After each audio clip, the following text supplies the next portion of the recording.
So we are going to continue with the Constitution of India. Firstly, we will discuss about the provisions in the Part 1, that covers the Union and its territory. The first article which comes under Part 1, that is the very first article of our Constitution,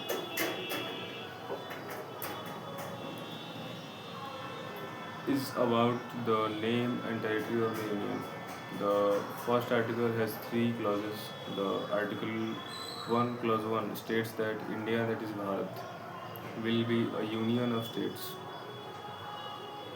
and giving more importance to the use of union of states, our constitution makers deliberately used the term shall, that India shall be a union of states.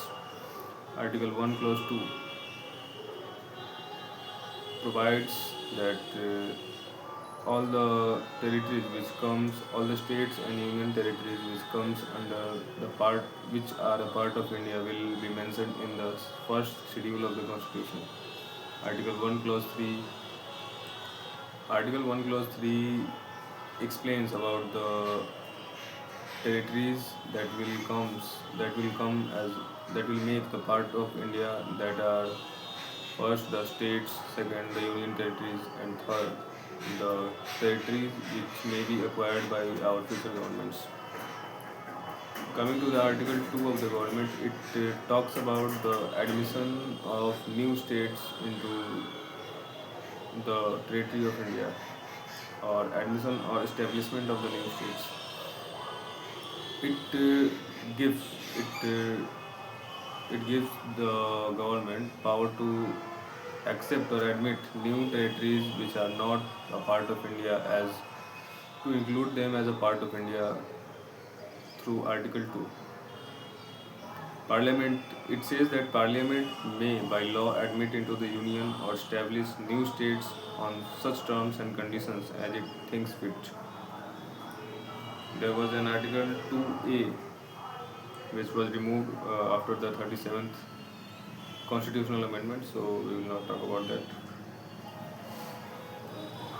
Now, coming to the Article 3 of the Constitution, it talks about the formation of states, alteration of areas, boundaries, or names of existing states.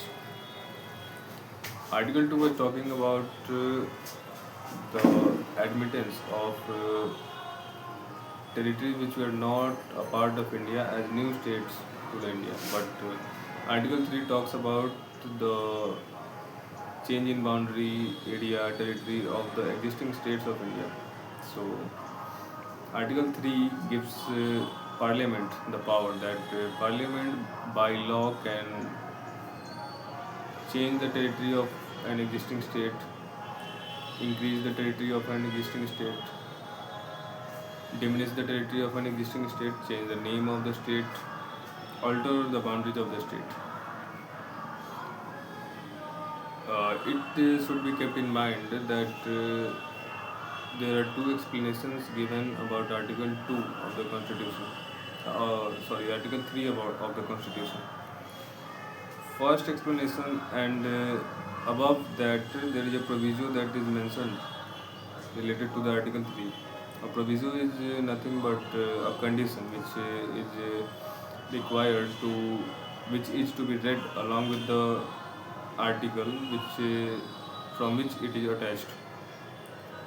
So there is a proviso that says that provided that no bill for the purpose shall be introduced in either House of Parliament except on the recommendation of the President, and unless where the proposal contained in the bill affects the area, boundaries, or name of any of the states.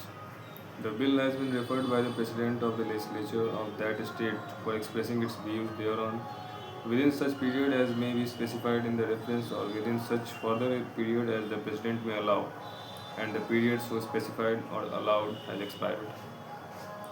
So basically, it states that before before changing the name or boundary or territory of the states which are concerned, Parliament cannot do it without Parliament cannot pass any such bill without the prior without a prior assent. We can say that a prior recommendation of president. So flow of the flow of procedure that will go with the amendment with the change in the boundaries of states will be as follows. Firstly, the amending bill will be presented to the president. Firstly, the amending bill be will have to be recommended by the president first of all. When president recommends such bill, then afterwards it will be sent to the House of People of the state legislature, that is the Vidhan Sabha of the state concerned. Uh, there the bill will be voted upon, and the state legislature will be given time to express their views on that specific bill, that what they think about the bill that parliament has proposed, about whether it is changing or expanding, decreasing, or changing their name or boundary elsewhere, changing their boundaries or anything related to that. So the state legislature will be given some time to express their views on that. The time period can be increased if the parliament, if the president wants, if the state legislature wants and ask for the president, but they have limited time period to express their views.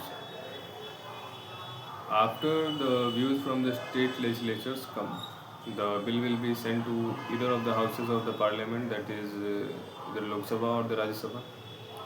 After the bill is passed from either of the houses, it will be sent to the next house, that is the rest house, which was the house which was rest to be voted upon on the bill. So when the bill is passed from both the houses, the bill will be sent to president for the presidential assent. When president gives their assent on the bill will be approved as passed, and that amendment or that change in the state, in the area or name of that state will be carried on.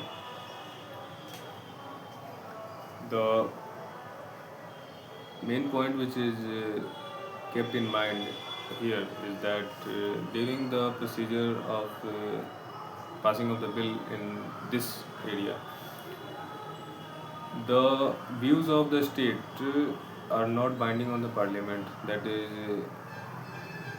state legislature can have assenting views or have dissenting views, but they will be not binding on the parliament. That if the state is saying that no, this bill is not in our favor and we are not supporting this bill, then there is no binding on the parliament. That the parliament is the one who is going to decide that whether they are going to pass that bill or not.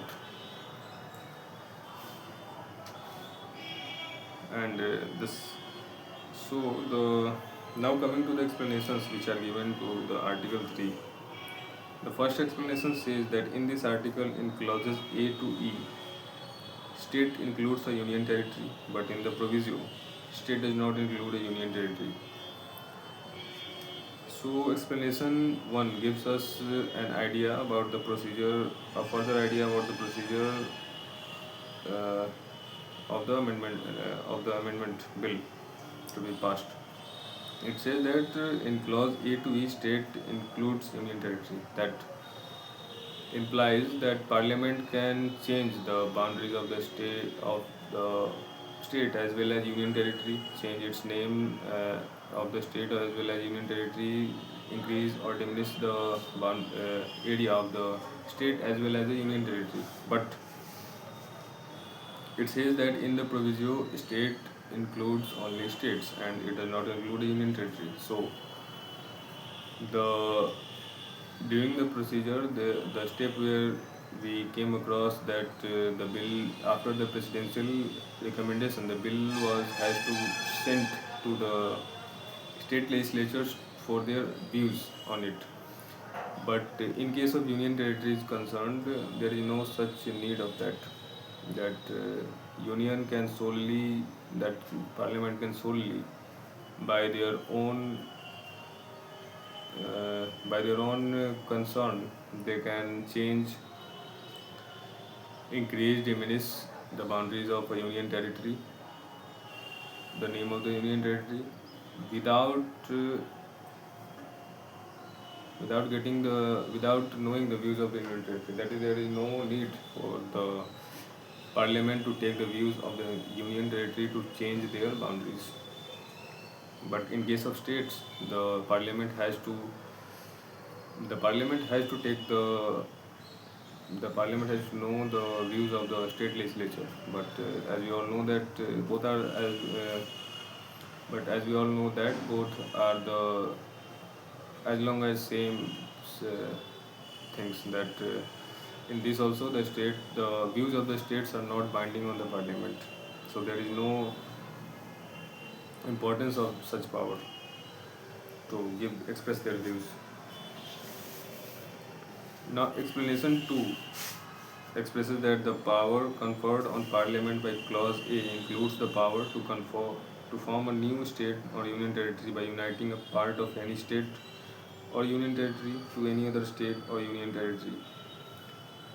It means that in the process of creating a state, the area of a former state can be diminished. Two states can be can be fused together to make a new state. One state and one union territory can be fused together to make a new state, and vice versa. That is, they can be split. Other that a state can be split into two states. A state can be split into a state or a union territory. Union territory and a state can be fused to make a state, or a state can be given. State can be fused into union territories, two union territories, so and so on.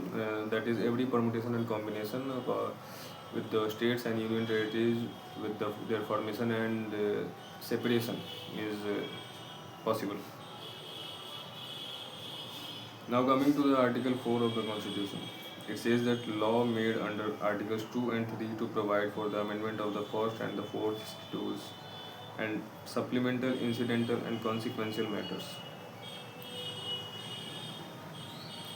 Article 4, Clause 1 states that any law referred to in Article 2 or Article 3 shall contain such provisions for the amendment of the first schedule and the fourth schedule as may be necessary to give effect to the provisions of the law, and may also contain such supplemental, incidental, and consequential provisions, including provisions as to representation in Parliament and in the legislature or legislatures of the state or states affected by such law, as Parliament may deem necessary.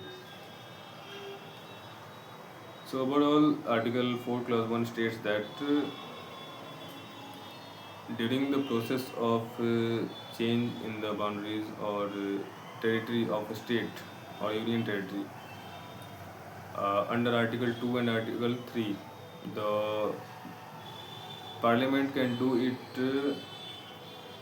without carrying out the procedure which are laid down under Article 368, that is Constitutional Amendment Act, and no such act of changing the boundaries of states or union territories under Article 2 and Article 3 shall be deemed as a Constitutional Amendment Act, and Parliament can do so without following the procedure required for a Constitutional Amendment Act under Article 368.